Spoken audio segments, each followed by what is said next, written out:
Obesity एक बीमारी है और ये बीमारी is related to hormones of metabolism, hunger, satiety, जो सब ब्रेन और इंटेस्टाइन के फंक्शन से होता है। Luckily after so much of research दो हार्मोन्स समझ में आए जिनका इंजेक्शन बनाया गया, ओजेम्पिक एंड मोंजारो। आपकी भूख पूरी चली जाती है, आपको डाइट करने की जरूरत नहीं होती है। What happens once you stop taking the medicine? Actually, this is a hitch. What are the most common side effects people should know about? सब साइड इफेक्ट्स पेट के ऊपर है। कभी कभी इससे थायराइड का कैंसर होता है। अगर ये पेशेंट खुद करता है इंजेक्शन तो ऐसे हो सकता है। डॉक्टर, आप कौन सा प्रिस्क्राइब करते हो? Hi everyone, I'm Simran Pehlani. This is my very first podcast and my first episode. So please bear with me if I fumble a little. So I'm super excited to kick things off with a topic that's making headlines everywhere. That's Ozempic and Mounjaro. And who better to talk to than Dr. Shashank Shah himself, one of India's leading bariatric surgeons, a global authority on obesity, and someone who's helped transform thousands of lives. Are these drugs a shortcut or a revolution? What's the truth behind the hype? And what all you should know even before thinking of trying them? Let's find out.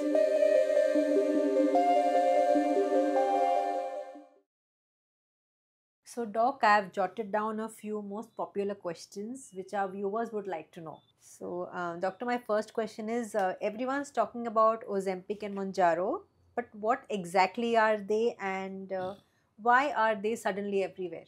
Very interesting question. So I'm practicing for 35 years. I have seen over decades people were only counseled to do some diet, some exercise to lose weight, and most often it worked temporarily and did not work well.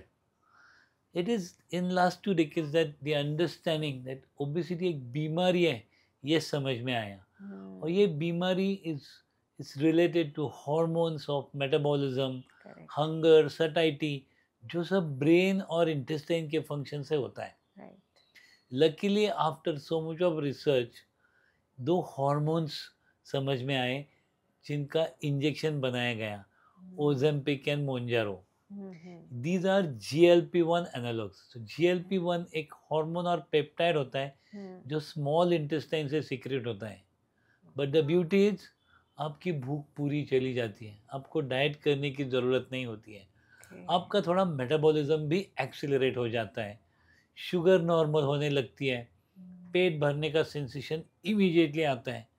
आपकी सबसे favourite dish भी सामने अगर रखी तो आपको लगता है कि नहीं, मेरा खाने का मन नहीं करता है, और इससे ऑटोमेटिकली सिग्निफिकेंट कैलोरी डेफिसिट होके पेशेंट का वजन कम होने लगता है।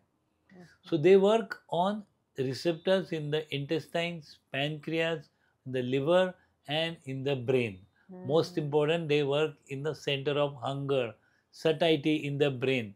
Right. तो आपको डाइट करना ही नहीं पड़ता है, ऑटोमेटिकली हो जाता है और उससे वजन कम होने लगता है। तो अभी कुछ किए बिना सिर्फ इंजेक्शन ले लो, वजन कम होता है, अच्छा रिजल्ट आता है। तो इट बिकेम वेरी पॉपुलर क्योंकि लोगों के लिए आज तक बलून, बेरिएट्रिक सर्जरी छोड़ के और कोई भी सॉल्यूशन इतने सालों में नहीं था, और अभी ये सॉल्यूशन मिल गया तो इट्स बिकम वेरी पॉपुलर क्योंकि ओबेसिटी बहुत जोर से बढ़ रही है। तो doctor, how do these drugs actually work inside our body to reduce weight? So the actual actions of these drugs are they block the centre of appetite, they block the centre of cravings.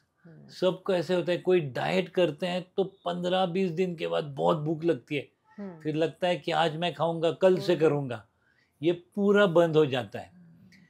The main action is stomach का emptying, gastric emptying का मतलब आपने खाना खाया तो 3-4 घंटे में निकल जाता है और फिर भूख लगती है, इससे एम्प्टिंग एकदम स्लो हो जाता है।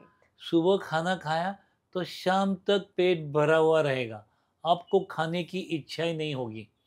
और इसके और एक्शंस होते हैं कि पैंक्रियाज पे एक्शन होती है, इंसुलिन का सीक्रेशन बढ़ जाता है, और ये सब होने के बावजूद पेशेंट कंफर्टेबल रहता है। इतना टाइम नहीं खाने से जो भूख क्रेविंग आती है वो थोड़ी भी नहीं आती है और इमीडिएटली वो वेट लॉस देखने लगता है, patient is happy. Food is such an important part. It gives you so much happiness. So does it take away that happiness, that part, of happiness of enjoying your food? Interesting, सबके लिए interesting है, पर ये सब patient आते हैं ना, बहुत बार डाइट, एक्सटेंसिव डाइट करके आते हैं, उन्होंने बहुत कुछ खा लिया होता है, बहुत कुछ एंजॉय कर लिया होता है, और उनको अभी चाहिए कि मेरा पेट भरा हुआ होना चाहिए। ये एंजॉयमेंट कब ज़्यादा आती है? जब भूख, क्रेविंग आपको आती है, तो वो क्रेविंग मारने के लिए हम खाते हैं। हाँ, इससे थोड़ा सा फूड का फ्रीक्वेंसी, अमाउंट एकदम ड्रास्टिकली कम हो जाता है, बट जितना खाते हैं उसकी एंजॉयमेंट अच्छी होती है और उससे पेट भर जाता है। Majority patients are happy with this kind. There are 10-15% patient जिनको खा के ही वजन कम करना है, फिर उनके लिए कुछ टाइप की बेरिएट्रिक प्रोसीजर होती है, पर कोई अगर प्रोसीजर के बदले में इंजेक्शन मिल सकता है तो वो डेफिनेटली इंजेक्शन को ऑप्ट करते हैं। So doctor, how much weight loss can we expect and in how much time? Luckily, the weight loss starts immediately. With the first dose itself, Okay. the hunger comes down. इसमें थोड़ा clinical trial में ऐसे दिखाया है कि 20% आपका वज़न कम होता है, पर अगर आप रियल वर्ल्ड देखते हो तो अबाउट 10-13%, 10-12% होता है। इसका मतलब है कोई 100 किलो का पेशेंट शुरू करता है तो 10-12 किलो तो पहले 3 महीने में आसानी से कम होता है। फिर कभी कभी डोज बढ़ाते हैं, फिर और 6 महीने और 3 महीने में, इसका मतलब 6 महीने में और थोड़ा वज़न कम होता है। फिर मोटिवेशन बढ़ के उसमें और कुछ एडवाइस से हम और वेट लॉस ऐड कर सकते हैं, पर सबसे ज़्यादा वेट लॉस 3 to 6 मंथ्स में होता है और 10-12% एवरेज होता है। एक्सेप्शनली 15-20% हो सकता है, पर उसके लिए और कुछ एडिशंस लगती हैं। Doctor, what happens when once you stop taking the medicine? Actually this is a hitch.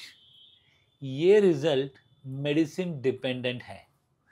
इसका मतलब आप बीपी की गोली खाते हैं रोज तो बीपी कम होता है, जिस दिन गोली खाना बंद करेंगे बीपी बढ़ने लगेगा। वैसे ही ये परमानेंट सॉल्यूशन नहीं है। आप इंजेक्शन जब तक लेते हो तब तक ये वेट लॉस मेंटेन होगा। वेट कम होने का काम होता है पहले 6 महीने में, और उसके बाद वो इंजेक्शन चालू रखना पड़ता है वेट लॉस मेंटेनेंस के लिए, क्योंकि अगर बंद किया तो वापस पहले जैसा सब रिवर्स होगा और वेट बढ़ने लगेगा।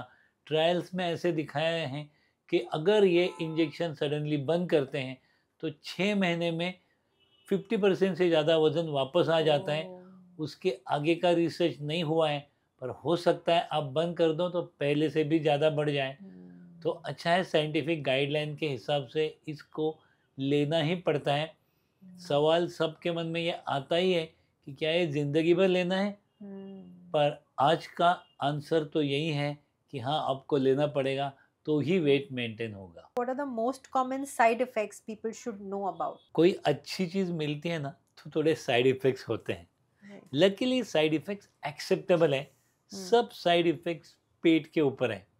कभी एसिडिटी होगी, कभी ब्लोटिंग या पेट फुल ऐसा लगेगा, कभी बेल्चिंग या थोड़ा रिफ्लक्स हो सकता है, किसी को कॉन्स्टिपेशन, किसी को लूज मोशंस हो सकते हैं, पर ये सब दवाई से मैनेजेबल है।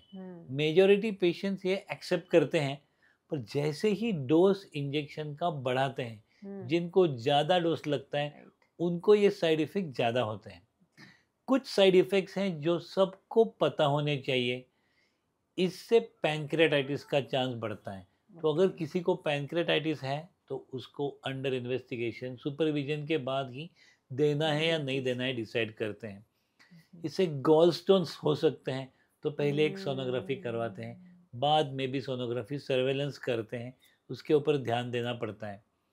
जिनको डायबिटीज़ है, वज़न ज़्यादा है और आँख में रेटिनोपैथी है, तो उनको बहुत केयरफुली इवैल्यूएट करके देना पड़ता है, क्योंकि सडनली अगर शुगर कम हो गई, वज़न कम हो गया तो कभी-कभी रेटिनोपैथी वर्सन हो सकती है।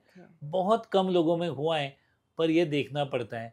और किसी को अगर थायराइड में गांठ है, कोई ट्यूमर है या फैमिली हिस्ट्री थायराइड कैंसर की है तो ये केयरफुली सिलेक्ट करके देना पड़ता है, क्योंकि रेयर रिपोर्ट्स हैं कि कभी कभी इससे थायराइड का कैंसर होता है। इसीलिए इनको स्पेशलिस्ट के पास आके इवेल्युएट करके बाद में ही इंजेक्शन शुरू करना चाहिए। So I would like my viewers to know that if you want to go for this medication, please do it under proper supervision with an expert and not self-medication. Just because your friend is taking the medicine, you don't need to take, or some celebrity is taking it, you don't need to take it. Please do it under proper supervision. So doctor, you mentioned that it reduces your appetite. So will it lead to malnourishment or any deficiencies? That is a trick.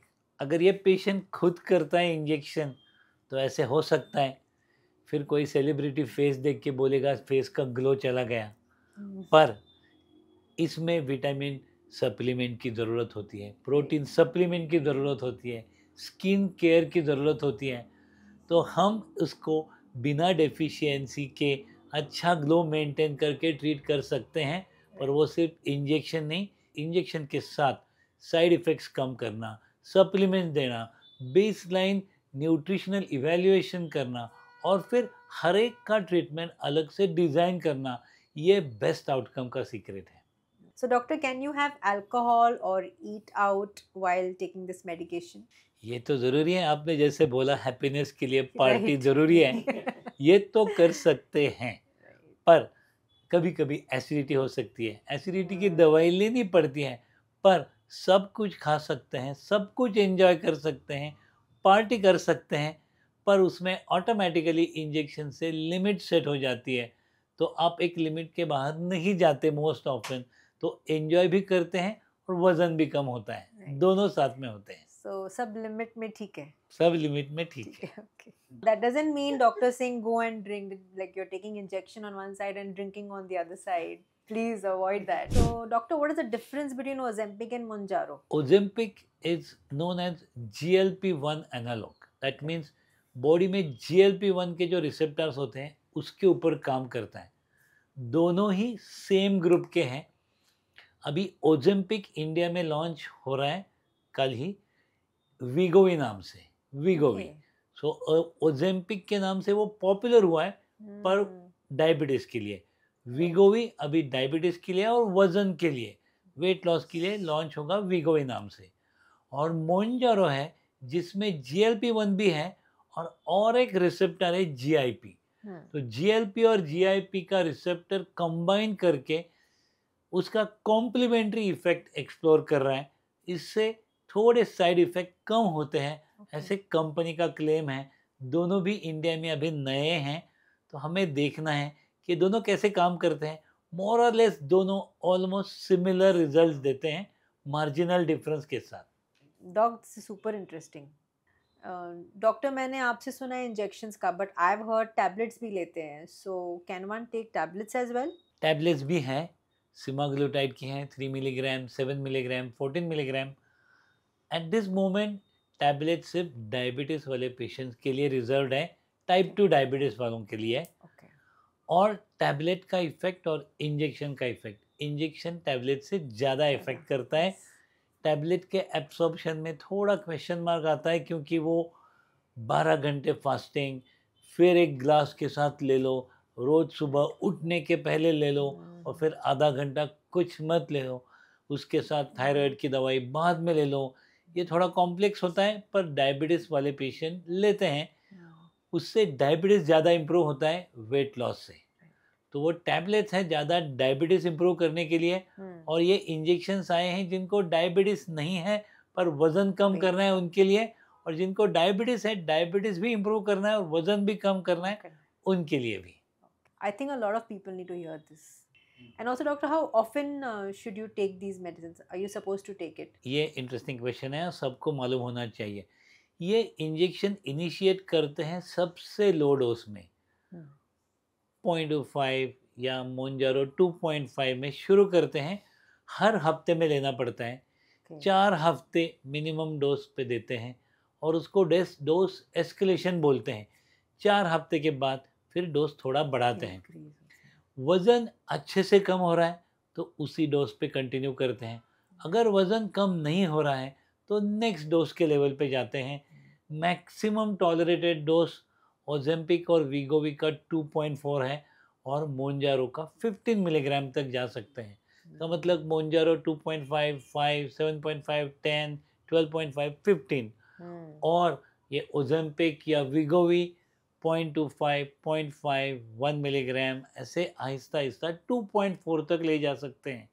पर maintenance dose कम होना चाहिए और हर एक को बहुत जल्दी में मुझे और ज़्यादा डोज दो, मेरा वज़न जल्दी कम होगा, ऐसे नहीं करना चाहिए।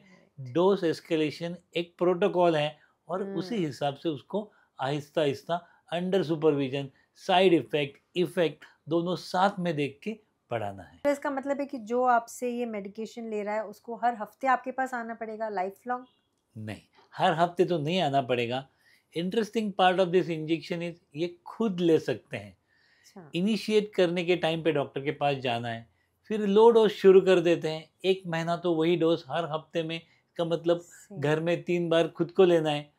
इफेक्ट अच्छा है तो आप और 2 हफ्ते रुक सकते हैं, फिर डोज बढ़ाने के टाइम पे आप डॉक्टर को एक बार विजिट कर सकते हैं। और ये सिंसियरली पहले 6 महीने तक जब मैक्सिमम वेट लॉस होता है, कुछ साइड इफ़ेक्ट हो सकते हैं, उसके लिए कंसल्ट करना पड़ता है, तब तक जाना पड़ता है। जब एक बार फिर मेंटेनेंस डोज पे आ जाते हैं तो फिर 6 महीने 1 साल के बाद भी डॉक्टर को मिल सकते हैं या साइड इफ़ेक्ट के बाद। पर खुद से इसमें कुछ चेंज नहीं करना है, खुद से इसको बंद नहीं करना है, ये सबसे इम्पोर्टेंट है। बहुत लोगों को लगता है कि अभी मैंने वेट लॉस अचीव कर लिया, अभी मैं डाइट से फॉलो कर दूंगी, और भूल जाते हैं कि पहले वाली सारी ज़िंदगी में डाइट और एक्सरसाइज से वज़न कम नहीं कर सके, इसलिए इंजेक्शन की ज़रूरी है। तो अगर ये इंजेक्शन बंद कर देंगे तो वापस पहले जैसे बन जाएंगे। Okay, that explains a lot. Doctor, आप कौन सा प्रिस्क्राइब करते हो मोर? We started prescribing Monjaro because it was launched in India initially, and now we started prescribing Wegovy and Ozempic. अभी किसको कौन सा इंजेक्शन देना है इसका कोई इंडिकेशन आया नहीं है, पर ये दोनों भी काम करते हैं और हम दोनों को प्रिस्क्राइब करते हैं। Doctor, any as restriction? अभी तो ये 18 इयर्स की एज के पहले अभी भी साइंटिफिक रिसर्च ऑन गोइंग है, तो अभी तो हम 18 की से कम उम्र में रिकमेंड नहीं करते हैं, 18 के बाद ही करते हैं। 15 to 18 under some clinical trials there are some results which will be released maybe in a year's time. Then we will decide, maybe the dose will be different, duration will be different. We are awaiting the results. That makes sense. So doctor, who is an ideal candidate to take Ozempic and who is not? This is the most important question. This is not something which you take to lose 4 kilograms, 5 kilograms, because it's a strong weapon. जिनका body mass index, BMI, height weight का proportion ये 30 और 35 के बीच में है, हम बोल सकते हैं 28 से 35 के बीच में, उसमें किसी को डायबिटीज़ है, स्नोरिंग की बीमारी है, जॉइंट पेन्स हैं, वज़न की वजह से साइकोलॉजिकल प्रॉब्लम्स हैं, वज़न की वजह से कोई भी तकलीफ़ है और 10-12% वेट काफ़ी हो सकता है, उनके लिए ये आइडियल मोस्ट सॉल्यूशन है, क्योंकि बिना कुछ किए इनका वज़न कम हो सकता है। पर अगर आप एक्सट्रीम ओबेसिटी के पास जाओगे, समझ लो BMI 40 से ज़्यादा है, किसी का वज़न 155 है, 10-12% अगर उसने लूज कर दिया और 130, 135 ही हो गया तो भी बहुत ज़्यादा है, और then it is too much of cost to pay for only this much of weight loss and still remain extremely overweight. So ये साइंटिफिक गाइडलाइन जैसे कंपनी ने बनाई है, 40 के ऊपर BMI वालों के लिए ये सूट नहीं करता है, 28 के नीचे BMI वालों के लिए नहीं सूट करता है। इसके बीच में जो है, जो 10, 12, 15 किलो वेट लॉस करके हेल्थ बेनिफिट्स, साइकोलॉजिकल बेनिफिट्स और कुछ फेवरेबल बेनिफिट्स होते हैं जो साइड इफ़ेक्ट में आते हैं कि पेशेंट का लुक भी अच्छा हो जाता है, इनके लिए ये सबसे आइडियल है। Wow, doc, that gives so much of clarity because there's so much of misinformation on social media. True. So thank you for clearing it. So, doctor, anything you would like to say to our viewers which I have not covered my question? मैं ये बोलूँगा, obesity is a disease, ये बीमारी है, और ये बीमारी आती है हार्मोन्स, मेटाबॉलिज्म, जेनेटिक्स, बहुत सारी चीज़ों से। ये वॉलंटरी कंट्रोल में नहीं होते हैं। कोई अपने विल पावर से ओबेसिटी ट्रीट नहीं कर सकता है। उसको ओबेसिटी एक्सपर्ट की ज़रूरत होती है, और उसके सुपरविजन के अंडर ही लॉन्ग टर्म सक्सेस आता है। बहुत लोगों को लगता है कि मैं ये विल पावर से कंट्रोल करूं। हर एक को ये पॉसिबल नहीं होता है। किसी को भूख लगती है, किसी का पेट नहीं भरता है, किसी को क्रेविंग बहुत आती है, और ये विल पावर से कंट्रोल करना हर एक के कंट्रोल में नहीं होता है, क्योंकि शायद उनके हार्मोन्स अलग होते हैं, उनका ब्रेन अलग से काम करता है, और उनके लिए ये ओबेसिटी की ट्रीटमेंट ज़रूरी होती है। Doc, this information could help so many people out there. So I'm so glad that we have Dr. Shashank Shah with us on board at Lior Clinics. So any more information you need on Ozempic, Mounjaro, you can contact us. I wish everyone a healthy life and they lose weight with or without Mounjaro, Ozempic, Wegovy, and look better and feel happier. It was such an insightful session, and I also feel I'm an Ozempic and Mounjaro expert now, and I hope you all have benefited, from this podcast. Thank you for watching our podcast till the end. You can share your opinions, either positive or negative, so that we can improvise on our next podcast. Please do share our podcast with someone who you think to know more about this topic. Do subscribe for more upcoming podcasts. Till then, keep glowing inside out. Thank you.